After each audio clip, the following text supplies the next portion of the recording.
Vayishlach, like many of these recent and upcoming parshios, is filled with multiple incredible stories. And one of those stories is, of course, the famous fight or wrestling match that is described that took place between Yaakov and that man, that stranger. The Torah tells us in Perek Lamed Beis, Pasuk Chafei, Vayavaser Yaakov levado, v'yavek ish imo ad alos hashachar. That Yaakov, having gone back to collect something that he had forgotten in his previous encampment, gets confronted at night.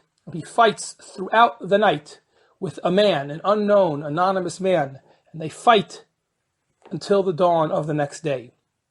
In the Bereshis Rabbah in Parsha Ayin Zayin, there's an incredible Midrash that analyzes numerous aspects of this mysterious and intriguing pasuk. And through that analysis of the Midrash, reveals deep insights, not only regarding Yaakov and Esav, but also the nature of the Jewish people and Jewish history and destiny. First and foremost, the Midrash wonders, who is this Ish? Who is this anonymous, strange man who decides to fight and confront Yaakov during the night? The Midrash tells us very famously, this was none other than Saro Shel Esav, the angel that represents Esav. Of course, I can't say I know exactly that I understand what that means, but the Midrash is telling us that this was not just any man, but something divine, something miraculous, something metaphysical. What is really interesting when you read the Midrash, more than just the famous short version of it in which we identify the Ish as the angel, the archangel of Esav, is that when you look in the Midrash itself, it grounds this amazing claim in the text. I wouldn't say that you could call this simple, straight reading of the text, pshat, but still it's much more grounded than one might have thought. After all, the Midrash notes that we'll read in the next parak, when Yaakov actually meets Esav himself, when Yaakov is confronted by his brother, the pasuk tells us in Perek Lamed Gimel, pasuk Yud, Al Kain Ra'iti Panecha Kiraos Pnei Elokim. Yaakov says, when I see your face, it's as if it's like seeing the face of God. Now again, perhaps one could read it in context as just, Yaakov kind of trying to flatter his brother. But the Midrash says, no, he meant something much deeper. Looking at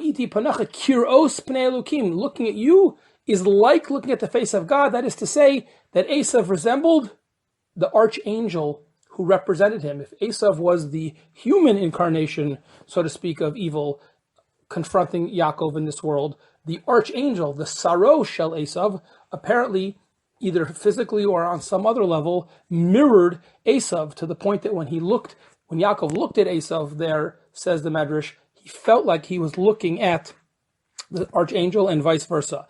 And therefore this otherwise inexplicable perhaps pasuk, other than maybe you would have said he was just flattering him without any basis, but actually this gives it much more rooting in the words itself. Very, very interesting. The pasuk continues, and in fact we read in the very next pasuk, pasuk Chavav, that after they fought all through the night, Vayar kilo yachalo, that the angel, so to speak, this person he was fighting, who we're now defining as the angel, saw that he could not defeat Yaakov. And the Midrash wonders, what does it mean, Vayar? And he saw. What did he see? Now, the second answer, or one might say, is that it doesn't mean it literally, it means it figuratively, and we'll get to that in the second answer. But the first answer of the Midrash is that it means literally the angel saw something. And what did it see?